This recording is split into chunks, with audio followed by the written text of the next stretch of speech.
নমস্কার বন্ধুরা, কেমন আছেন সবাই? আশা করি সবাই ভালো আছেন। চলে এলাম নতুন একটা রেসিপি নিয়ে। আজকে সে রেসিপি হলো পাটিসাপটা পিঠা। খুব সুন্দর একটা পিঠা রেসিপি নিয়ে চলে এলাম, আশা করি আপনাদের ভালো লাগবে। তো চলুন শুরু করা যাক আজকের রেসিপি পাটিসাপটা। কীভাবে বানাবো আর কি কি লাগছে এই পাটিসাপটা বানাতে দেখে নেবো স্টেপ বাই স্টেপ। চলুন শুরু করবো আজকের রেসিপি ক্ষীরের পাটিসাপটা।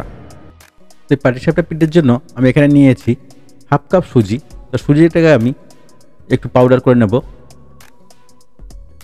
এখানে হাফ কাপ আমি সুজি নিয়েছি, সুজিটাকে আমি পাউডার করে নিয়েছি দেখুন।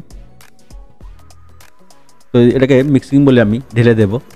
আর নিয়েছি এখানে হাফ কাপ রাইস আটা, দিয়ে দেবো এখানে হাফ কাপ রাইস আটা। আর দিয়ে দেবো এখানে 2 টেবিল স্পুন ময়দা, 2 টেবিল স্পুন ময়দা দিয়ে দেবো। আর দিয়ে দেবো 2 টেবিল স্পুন গুঁড়ো দুধ। তো সবগুলো একসঙ্গে মিশিয়ে নিতে হবে।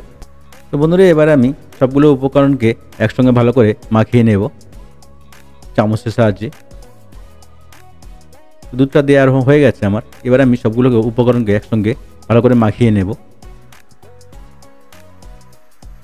ভালো করে মাখানো হয়ে গেলে এখানে আমি দিয়ে দেবো 1 টেবিল চামচ চিনি বা আপনারা গুঁড়ো ইউজ করতে পারেন। দিয়ে দেবো হালকা লবণ, দিয়ে এটাকে ভালো করে মিশিয়ে নেব। আপনারা চাইলে এখানে গুঁড়ো দিতে পারেন, তো আমি চিনি দিয়েছি সাদা পিঠাটা হওয়ার জন্য। তো বন্ধুরা, এই পাটিসাপটা পিঠাটা বানানোর জন্য আমি এখানে নিয়ে নিয়েছি হালকা গরম দুধ। তো দুধটা দিয়ে ভালো করে আমি ব্যাটারটা বানিয়ে নেব। এগুলো এমনভাবে ব্যাটারটা ভালো করে আমি বানিয়ে নেব যাতে কোনো লাম্পস না থাকে। ভালো করে এটাকে চামচ দিয়ে হোক উইসের সাহায্যে হোক ভালো করে এটাকে মাখিয়ে নিতে হবে। দেখুন এমনভাবে অল্প অল্প দুধ দেবো, এটাকে মিলিয়ে নেব। দুধটা একসঙ্গে দেবো না, অল্প অল্প দুধ দিয়ে এটাকে মিলিয়ে রেডি করে নেব। তো দেখুন বন্ধুরা, আমার রেডি হয়ে গেছে। তো ঘনত্বটা এমনই হবে, খুব পাতলা না খুব মোটাও না। তোমার ব্যাটারটা রেডি হয়ে গেছে। এবারে এটাকে আমি ঢাকা দিয়ে রেখে দেব 20 থেকে 25 মিনিট। তো আমাদের পাটিসাপটার ব্যাটারটা রেডি হয়ে গেল। এবার বানিয়ে নেব ক্ষীরটা। তো আমি এখানে 500 গ্রাম দুধ নিয়েছি। দুধটা ভালো করে গরম করে নেব। আমি লিকুইড দুধ নিয়েছি 500 গ্রাম। আপনি চাইলে পাউডার দুধও গুলে এটাকে ফুটিয়ে নিতে পারেন, অসুবিধা হবে না। তো দুধটাকে আমি ভালো করে ফুটিয়ে নেব, ফুটিয়ে এটাকে ক্ষীর বানিয়ে নেব। দুধটা যখন ভালো করে ফুটে যাবে বন্ধুরা, তো এখানে দিয়ে দেবো আমি গুড়। ভালো করে দুধটাকে ফুটিয়ে একটু মোটা করে নিতে হবে। তো দেখুন বন্ধুরা, দুধটা আমার ভালো করে ফুটে গেছে। তো এবারে এখানে দিয়ে দেবো আমি গুড়। আমি এখানে 150 গ্রাম আখের গুড় নিয়েছি। তো গুড়টাকে দিয়ে ভালো করে আমি মিলিয়ে নেব দুধটার সঙ্গে। গুড়টা যখন ভালো করে মিলে যাবে, তারপরে এখানে দিয়ে দেবো আমি আরও হাফ কাপ মতো খেজুরের গুড়, নলেন গুড় যেটাকে বলে। তো সেটা দিয়ে দেব। দিলে কী হবে, টেস্টটা খুব সুন্দর হবে। তো ভালো করে দিয়ে এটাকে ভালো করে মিলিয়ে নেব। দেখুন এমনভাবে একটা ক্ষীর বানিয়ে নেব, যেটা পাটিসাপটাতে আমি দেব। তো ক্ষীরটাকে ভালো করে আমি এটা টাইট আর একটু শক্ত করে আমি নামিয়ে রাখবো। তা না হলে কী হবে, খুব শক্ত হয়ে যাবে। বন্ধুরা, খুব সুন্দর একটা রেসিপি, অবশ্যই বাড়িতে ট্রাই করবেন। আর যদি রেসিপিটা বাড়িতে ট্রাই করেন, কমেন্টে জানাতে ভুলবেন না রেসিপিটা আপনার কেমন লাগলো। দেখুন আমার রেডি হয়ে গেছে, ক্ষীরটা আমার রেডি হয়ে গেছে। এটাকে আমি বন্ধ করে একটা পাত্রে ঢেলে নেব। দেখুন এমন টাইট করে নিয়েছি। আর এর থেকে বেশি টাইট করলে কী হবে, শক্ত হয়ে যাবে খুব।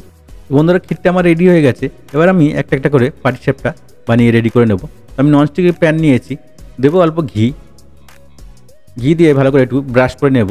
ঘিটা দিলে কী হবে, টেস্টটা খুব সুন্দর হবে। আপনি সাদা তেল দিয়েও করতে পারেন, অসুবিধা হবে না। তো তাওয়াটা আমার গরম হয়ে গেছে।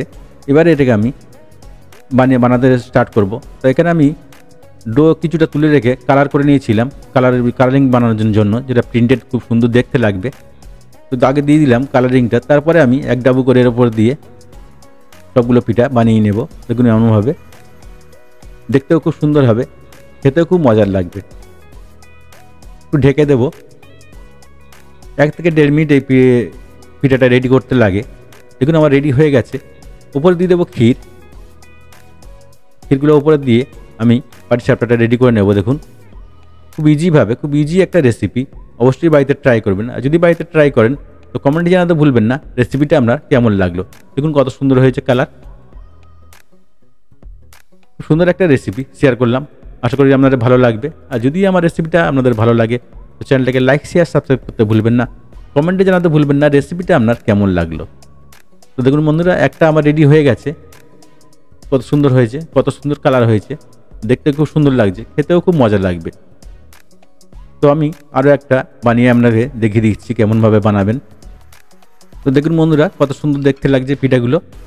তো ফার্স্টে আমি তাওয়াতে একটু ঘি ব্রাশ করে নেব, তারপরে যে ব্যাটারটা আমি কালারিং ব্যাটার বানিয়েছিলাম সেটাকে আমি দিয়ে দেবো ফ্রাই প্যানে, তার উপরে আমি দিয়ে দেবো সাদা ব্যাটারটা।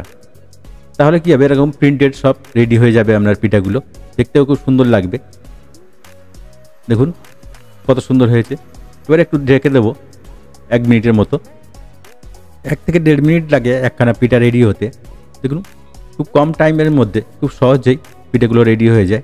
তো দিয়ে দেবো ক্ষীর ওপরে, যে ক্ষীরটা আমি বানিয়েছিলাম ক্ষীরটা ওপরে দিয়ে দেবো, দিয়ে এটাকে মুড়ে নেব, না ভাঙবে না আর কিছু দাগও হবে না। কত সুন্দর হচ্ছে দেখুন, একটাও পিঠা ভাঙবে না বা ছিঁড়ে যাবে না।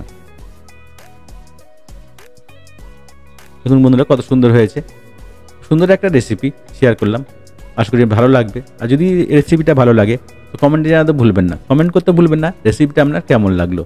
পুরো ভিডিওটা দেখার জন্য ধন্যবাদ সবাইকে, ভালো থাকবেন, সুস্থ থাকবেন, আবার দেখা হবে নেক্সট ভিডিওতে।